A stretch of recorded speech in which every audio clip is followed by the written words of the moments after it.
Happy Tuesday! Thanks for tuning back into Tuesday Tips. Today for episode 4, I'm going to cover sustained results, which is a topic I feel like doesn't get talked about a lot. I think the emphasis is on initially getting to your goal. So I'm excited to share some tactics and advice as far as reaching your goal and then keeping your body and your mind in a position where you're happy. Okay, so my first tip with keeping your results basically just comes down to reminding yourself that you had a plan in place to get to your first goal. So now you're going to need a new plan to keep yourself where you are. Easy. Okay, so tip number 2, as far as keeping results, would be to rework a plan. So just create a new one. It's something that's going to be necessary regardless of what your goal is. So say you lost even 100 pounds and you're super stoked about it. It's taken you a lot of time and effort. So you reach this point, it's almost like a celebration and a victory because it is. That's a huge accomplishment. But it's super easy to fall off afterwards because there had been an end point in the plan. So if you create a new plan and you tell yourself, I want to maintain my results, how can I do it? And you plug in exactly what days you go to the gym, you plug in exactly which days you're going to focus on recovery, and you're going to focus on nutrition every day. That way, your mind and your body is still in the flow of things like it was before when you're working towards losing your 100 pounds.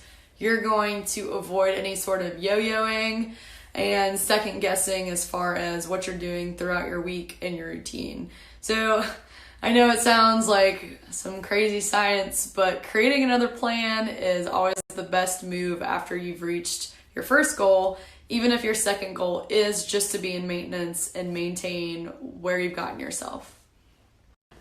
Okay, so we've talked about remembering how you got yourself to your initial goal, and we've talked about creating a new plan.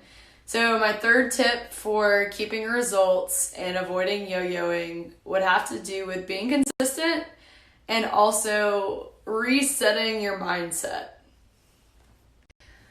Okay, so my third tip for sustaining results has to do with resetting your mindset. I chose this tip because your physical and your mental self goes through so much to reach your initial goal.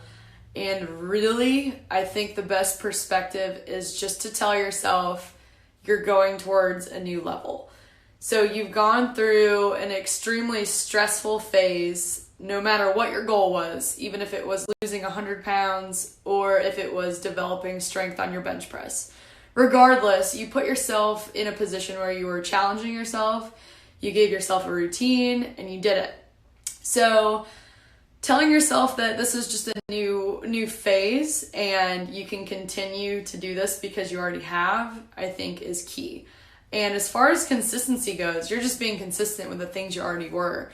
For me, my goal right now is to maintain my body composition and then also get stronger.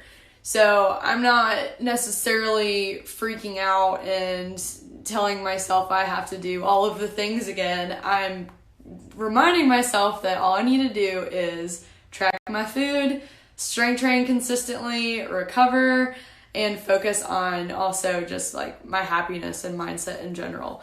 So I kind of went on a spiel, but mindset is huge. And I think once you reach your initial, sorry, that last one cut out. But what I was trying to say is once you reach your initial goal, you have this almost empowering skill that you can use to your advantage for years to come.